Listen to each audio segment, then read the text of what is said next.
This is Leo. So, I come up with the rooftop sit down video, a very simple video for the classroom setting, yung para sa Korean class ko. So, I will share it with you also. Sana magustuhan nyo.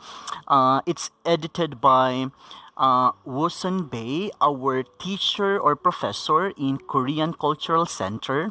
So, yung sa last part nito, in-edit ni Sonsing Nim. So, I will share it with you also, especially to your SPFL Korean class, or what we call special program in foreign language. So, sana magustuhan nyo. And as a Filipinos, lagi nating ginagawa to at the start of our classes. Kido habshida. So, it means to say, let us pray. Kido means prayer in Hangul. So, we need to start. Abojewe irumkwa, adulwe irumkwa, songryongwe irumuro. Amen. 하나님 아버지, 오늘 내가 옳은 말을 하게 하옵소서. 잘못 두채 말고 올바른 길로 인도하여 주어래. 아버지의 힘으로 저를 이름으로 부터 지켜 주시옵소서. Amen. So in English translation, it is usually, lagi namin ginagamit to sa school namin para it's like a synchronous prayer, para kung anong sekta ka, lagi mo magagamit. So, in the name of the Father, and of the Son, and the Holy Spirit, Amen. Heavenly Father, today let me say the right word. Let me hear no wrong. Guide me to the right way, and make me safe from harm, through Christ our Lord. Amen. Start with the Hangul prayer. Sana makatulong to, especially to those teachers na nagtuturo ng Korean class sa SPFL Korean, or what we call Special Program in Foreign Language class. Okay?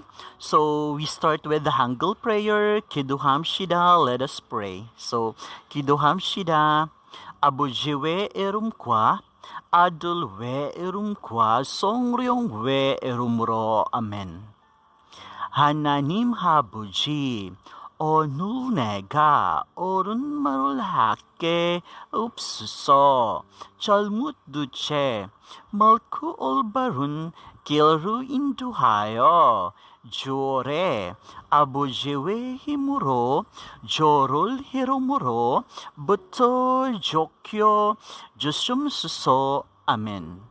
So that's in Hangul. So in English, we are using this prayer in synchronous type, especially may, alam mo yon, iba't ibang sekta tayo sa in terms of our faith, right? So, as a teacher, we come up with this, alam mo yon, lahat pwedeng mag-pray. So, except ng sign of the cross. So, in the name of the Father, and of the Son, and of the Holy Spirit, Amen.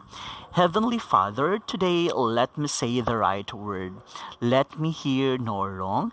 Guide me to the right way, and make me safe from harm, through Christ our Lord. Amen. Kung sinong gumawa nitong English version na to, credit sa kanya yon, kasi napakasimple at saka tagus sa puso. So again, we need to start with the Hangul, and then after that one, go with the English version.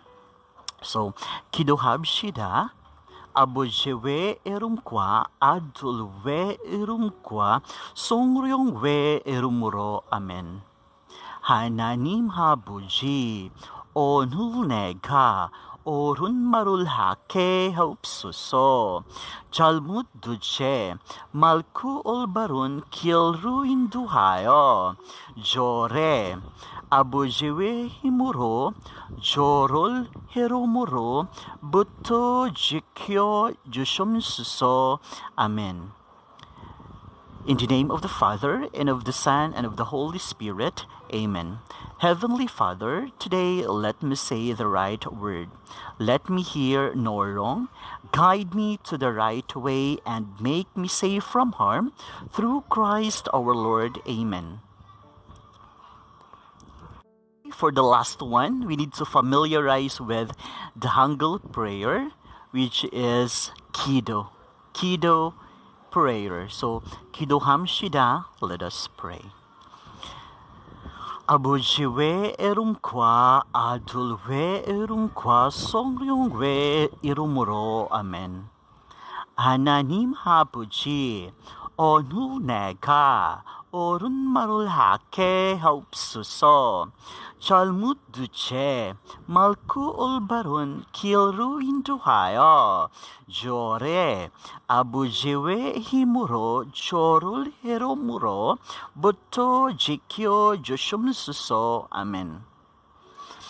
In the name of the Father, and of the Son, and of the Holy Spirit. Amen. Heavenly Father, today let me say the right word. Let me hear no wrong. Guide me to the right way and make me safe from harm. Through Christ our Lord. Amen.